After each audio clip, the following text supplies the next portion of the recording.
ZEE5 ಇರುವಾಗ ನೀವು ನಿಮ್ಮ ನೆಚ್ಚಿನ ಶೋಗಳನ್ನ ಎಂದಿಗೂ ಮಿಸ್ ಮಾಡಿಕೊಳ್ಳುವುದಿಲ್ಲ. ಅದು ಸಂಪೂರ್ಣ ಉಚಿತವಾಗಿ. ನೋಡ್ದ ಅಣ್ಣ, ಅಣ್ಣ ತಮ್ಮಂದ್ರು ಹೇಗೆ ಒಟ್ಟಿಗೆ ಸೇರಿ ಕೆಲಸ ಮಾಡ್ತಾ ಇದ್ದಾರೆ. ಚಿಕ್ಕಪ್ಪ, ಇದೆಲ್ಲ ಅತ್ತಿಗೆಗೋಸ್ಕರ. ನಾವೇನು ಒಂದಾಗಿಲ್ಲ. ಅತ್ತಿಗೆಗೋಸ್ಕರ ಬೀದಿಲಿ ಹೋಗೋರು ಸೀಮಂತ ಮಾಡು ಅಂದ್ರು ನಾನು ಮಾಡ್ತಿದ್ದೆ. ಅಂಥದ್ರಲ್ಲಿ ಇವನ್ ತಂಗಿ ನೋಡಿದ್ರ ಸರ್, ಮೈ ತುಂಬಾ ಪೊಗರೆ ತುಂಬಿಕೊಂಡಿದೆ. ಅದಕ್ಕೆ ನಾನು ಹೇಳಿದ್ದು ಇಲ್ಲಿ ಸೀಮಂತ ಬೇಡ ಅಂತ. ಅಭಿ, ಸುಮ್ಮನಿರು. ಯಾಕೆ ಸುಮ್ಮನೆ ಅವನ ಕೆಣಕ್ತೀಯ? ಸಮರ್ಥ್, ನೀನೇನು ಅನ್ಕೋಬೇಡ. ನಿಂಗೆ ಅವನ ಸ್ವಭಾವ ಗೊತ್ತಲ್ಲ. ನನ್ನ ಸ್ವಭಾವ ಸರಿಯಾಗೇ ಇದೆ. ನನಗೆ ಇವನ್ ಮುಖ ನೋಡಿದ್ರೆ ನೋಡು ಅಂತ ನಾನು ಹೇಳಿದ್ನ, ಅಥವಾ ನೀನ್ ನನ್ನ ಮುಖ ನೋಡ್ಲಿಲ್ಲ ಅಂತ ನಾಳೆ ಬೆಳಗ್ಗೆ ಸೂರ್ಯ ಹುಟ್ಟೋದ ಅನ್ಕೊಂಡಿದ್ಯಾ? ನೋಡು ಎಷ್ಟು ಕೊಬ್ಬಿದೆ ಅಂತ. ಆದ್ರೂ ನಿಮ್ ರೇಂಜಿಗಿಲ್ಲ ಬಿಡಿ ಸರ್. ಕೊಬ್ಬಿನ ವಿಷಯದಲ್ಲಿ ನಿಮ್ಮನ್ ಮಿರ್ಸಕ್ ಯಾವನ್ಗೂ ಸಾಧ್ಯ ಇಲ್ಲ. ನೋಡಿದ್ರ ಚಿಕ್ಕಪ್ಪ, ನಿಮ್ ಎಲ್ರ ಮುಂದೆನೆ ನನಗೆ ಹೇಗಂತಾನೆ ಅಂತ. ಅಭಿ, ಮೊದಲು ಕಡ್ಡಿಗೆ ಇರೋದು ನೀನು, ಆಮೇಲೆ ಯಾಕೆ ಅವನು ಬ್ಲೇಮ್ ಮಾಡ್ತೀಯಾ? ನೋಡಿ, ಮನೇಲೊಂದು ಒಳ್ಳೆ ಕಾರ್ಯ ನಡೀತಿದೆ, ಇವತ್ತು ಕಿತ್ತಾಡ್ಬೇಕಾ?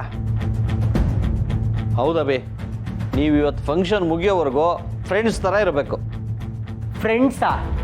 ನಾನು ಇವನ? No way. ನನಗೂ ಆ ಕರ್ಮ ಬೇಡಪ್ಪ. ನೋಡಿದ್ರ ಚಿಕ್ಕಪ್ಪ, ಏನ್ರ ಒಳ್ಳೆ ಚಿಕ್ಕ ಮಕ್ಳ ಥರ. ನಾನು ಹೇಳ್ತಾ ಇದ್ದೀನಿ, ಇವತ್ತು ಸೀಮಂತ ಮುಗಿಯೋವರೆಗೂ ನೀವಿಬ್ರು ಫ್ರೆಂಡ್ಸ್. ಚಿಕ್ಕಪ್ಪ, ನಮ್ಮ ಪೂರ್ಣಿಗೋಸ್ಕರ. ಎಲ್ಲಿ ಸೆಕೆಂಡ್ ಮಾಡಿ, ಸೆಕೆಂಡ್ ಮಾಡಿ. ಯಾವಾಗ ನೋಡಿದ್ರು ಕಿತ್ತಾಡದ್ರಲ್ಲೇ ಇರ್ತಾನೆ. ಇನ್ನೊಂದ್ಸತಿ ಒಳಗೋಗಲ್ಲ ನಾನು.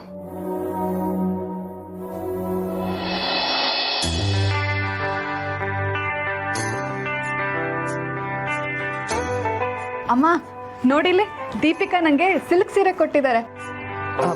ದೀಪಿಕಾ, ಯಾಕಮ್ಮ ಇದೆಲ್ಲ ಕೊಡಕ್ ಹೋದೆ? ಪುಟ್ಟಿ, ನೀನ್ ತಗೋಬಾರ್ದಿತ್ತಲ್ವಾ? ಅಯ್ಯೋ ಪರವಾಗಿಲ್ಲ ಅಮ್ಮ, ನಾನೇ ಸಂದಿಂಗ್ ಪ್ರೀತಿಯಿಂದ ಕೊಟ್ಟೆ. ನಿನಗೆ ಸೀಮಂತ ಆಗಿದ್ ನೆನಪಾಗ್ತಿದ್ಯಾ ಪೂರ್ಣಿ? ಯೋಚನೆ ಮಾಡ್ಬೇಡ, ಎಲ್ಲ ಸರಿ ಹೋಗುತ್ತೆ. ಸರಿ ಬಾ ಪುಟ್ಟಿ, ಸೀರೆ ಉಡಿಸ್ತೀನಿ, ಬೇಗ ರೆಡಿ ಆಗುವಂತೆ. ನೀ ಸೀರೆ ಉಡಿಸ್ತೀಯಾ? ಬೇಡ ಬೇಡ, ನಾನೇ ಉಟ್ಕೋತೀನಿ. ಯಾಕೆ ಪುಟ್ಟಿ, ನಾನೇ ನಮ್ಮ.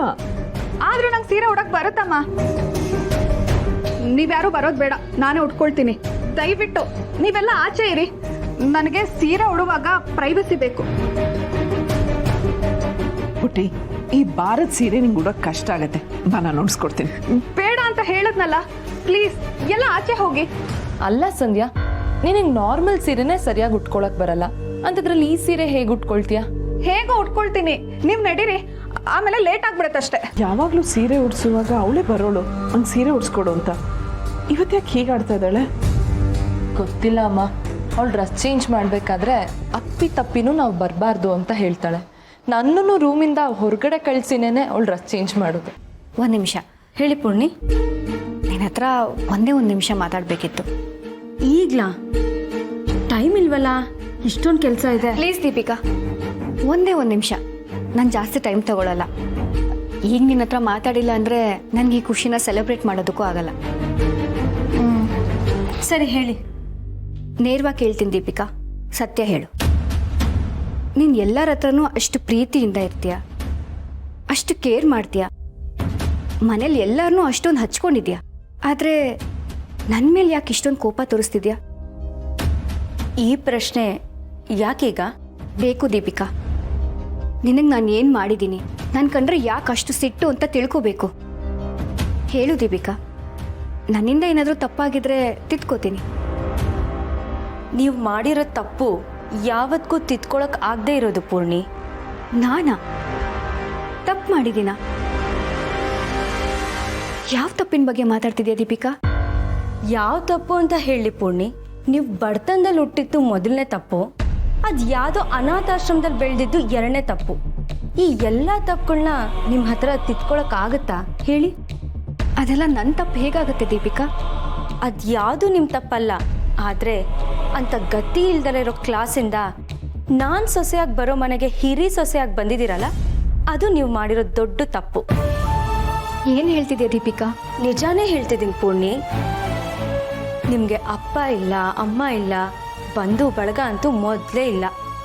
ಅಕ್ಕ ತಂಗಿ ಅಣ್ಣ ತಮ್ಮ ಯಾರು ಇಲ್ವೇ ಇಲ್ಲ. ಇಂಥ ಬ್ಯಾಕ್ಗ್ರೌಂಡಿಂದ ಬಂದವರು ಇಷ್ಟು ದೊಡ್ಡ ಕುಟುಂಬನ ಹೇಗೆ ನಿಭಾಯಿಸ್ತೀರಾ ಹೇಳಿ? ನಿಮಗೆ ಈ ಮನೆ ಸೊಸೆ ಪಟ್ಟ ಸೂಟೇ ಆಗಲ್ಲ. ನೋಡು ದೀಪಿಕಾ, ನಾನು ಈ ಮನೆಗೆ ಬಂದಾಗಿಂದ ಈ ಮನೆಗೆ ಒಳ್ಳೇದೇ ಬಯಸಿದ್ದೀನಿ. ಈ ಮನೇಲಿ ಎಲ್ಲರೂ ನನ್ನನ್ನು ಅಷ್ಟೇ ಖುಷಿಯಿಂದ ನೋಡ್ಕೊಂಡಿದ್ದಾರೆ. ನಿಮ್ಮನ್ನ ನೋಡ್ಕೊಂಡ್ರೆ ಮುಗೀತಾ? ನಿಮ್ಮಿಂದ ಈ ಮನೆಗೆ ಏನು ಸಿಕ್ಕಿದೆ? ಈ ಮನೆನ ಒಂದು ಮಾಡೋಕ್ಕೆ ಟ್ರೈ ಮಾಡೇ ಇಲ್ಲ ನೀವು ಅನ್ಸುತ್ತೆ. ನಿಮಗೆ ಸಂಬಂಧಗಳ ಅರ್ಥ ಗೊತ್ತಿದ್ರೆ ತಾನೇ ಒಂದು ಮಾಡೋಕ್ಕೆ. ಇವತ್ತಲ್ಲ ನಾಳೆ ನಿಮ್ಮಿಂದ ಈ ಮನೆ ಒಡೆದೋದ್ರೆ ಅನ್ನೋ ಆತಂಕ ನನಗೆ. ದೀಪಿಕಾ, ಏನು ಹೇಳ್ತಿದ್ಯಾ? ನಾನು ಯಾಕಂತ ಕೆಲಸ ಮಾಡಲಿ? ಯಾಕೆ ಅಂತ ನನಗೂ ಗೊತ್ತಿಲ್ಲ, ಆದರೆ ನೀವು ಹಾಗೆ ಮಾಡ್ಬೋದು ಅನ್ನೋ ಡೌಟು ನನಗೆ. ಅದಕ್ಕೆ ನೀವಂದರೆ ನನಗೆ ಭಯ. ಇನ್ಫ್ಯಾಕ್ಟ್ ನಿಮ್ಮನ್ನು ಕಂಡ್ರೆ ನಂಗೆ ಆಗೋದು ಇಲ್ಲ. ಏನ್ ಪುಟಿ ಹೀಗೆ ಉಟ್ಕೊಂಡಿದ್ಯಾ? ಆಗ್ಲೇ ಅಮ್ಮನ ಮಾತು ಕೇಳಿ ಅವ್ರ ಕೈಯಲ್ಲೇ ಉಡಿಸ್ಕೊಂಡಿದ್ದಿದ್ರೆ ಅಮ್ಮ ಹೋಗ್ಲಿ, ಈಗಲಾದ್ರೂ ನೀವೇ ಉಡಿಸ್ಬಿಡಿ ಅಮ್ಮ. ಬೇಡ ಬೇಡ ಬೇಡ, ಅದು ಎಷ್ಟು ಸಲ ಬೇಕಾದ್ರೂ ಆಗ್ಲಿ, ನಾನೇ ಉಡ್ತೀನಿ, ನಾನೇ ಸರಿ ಮಾಡ್ಕೋತೀನಿ. ನೀವು ಯಾರು ಬರೋದು ಬೇಡ. ಸರಿ, ಅದೇನ್ ಮಾಡ್ಕೊಳ್ತೀವೋ ಬೇಗ ಮಾಡ್ಕೋ ಹೋಗು. ಬನ್ನಿ ಅಮ್ಮ.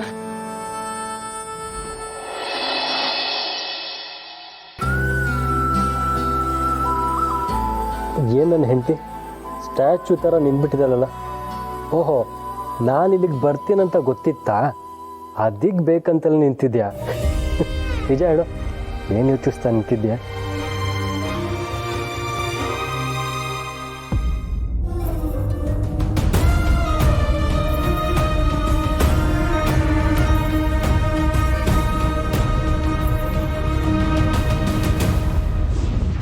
ಪುಣ್ಯ ಅಳ್ತಿದ್ಯಾ?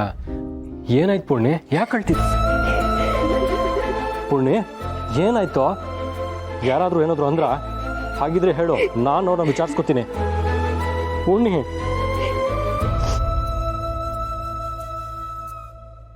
ಬ್ರೋ, ಏನಾಯ್ತು ಬ್ರೋ? ಅದಕ್ಕೆ ಅಳ್ತಿದ್ದೀರಾ? ನೀವು ಅಳ್ತಿದ್ದೀರಾ? ಏನಾಯ್ತು ಬ್ರೋ? ನನಗೂ ಗೊತ್ತಿಲ್ಲ ಅಭಿ. ಪುಣ್ಯ, ನೀನು ಹೀಗೆ ನಿಂತ್ರೆ ನಮ್ಗೇನು ಅರ್ಥ ಆಗ್ಬೇಕು ಹೇಳು? ಏನಾಯ್ತು ಹೇಳು ಪುಣ್ಯ. ಏನಾಯ್ತು ಅದಕ್ಕೆ? ಯಾರಾದರೂ ಏನಾದರೂ ಅಂದ್ರ? ಹಾಗೇನಾದರೂ ಅಂದಿದ್ರೆ ಹೇಳಿ, ಗ್ರಾಚಾರ ಬಿಡಿಸ್ಬಿಡ್ತೀನಿ. ಅದು ನನ್ನನ್ನೇನು ಕೇಳಬೇಡಿ. ನಾನೇನು ಹೇಳೋ ಸ್ಥಿತಿಲಿಲ್ಲ. ನಾನು ಹೇಳಿದ್ರು ಅದನ್ನು ಯಾರೂ ನಂಬಲ್ಲ. ಪುಣ್ಯ, ನಾನು ನಂಬ್ತೀನಿ. ಹೇಳು, ನಿನ್ನಲ್ಲದೆ ಇನ್ನು ಯಾರನ್ನ ನಂಬ್ತೀನಿ ಹೇಳು? ಅದಕ್ಕೆ ನಾನು ನಿಮ್ಮನ್ನ ನಂಬ್ತೀನಿ. ಯಾರು ನಿಮ್ಮನ್ನು ಹರ್ಟ್ ಮಾಡಿದ್ದು ಹೇಳಿ? ಅದು ನನಗೆ ಓ, ಸಂಧ್ಯಾದ ಸೀಮಂತ ಆಗ್ತಿದೆ ಅಂತ ನಿನ್ಗೆ ಹಳೇದನ್ನ ನೆನಪಾಯ್ತಾ? ZEE5 ಆಪ್ ಡೌನ್ಲೋಡ್ ಮಾಡಿ ಎಲ್ಲಾ ಸಂಚಿಕೆಗಳನ್ನು ಸಂಪೂರ್ಣ ಉಚಿತವಾಗಿ ನೋಡಿ.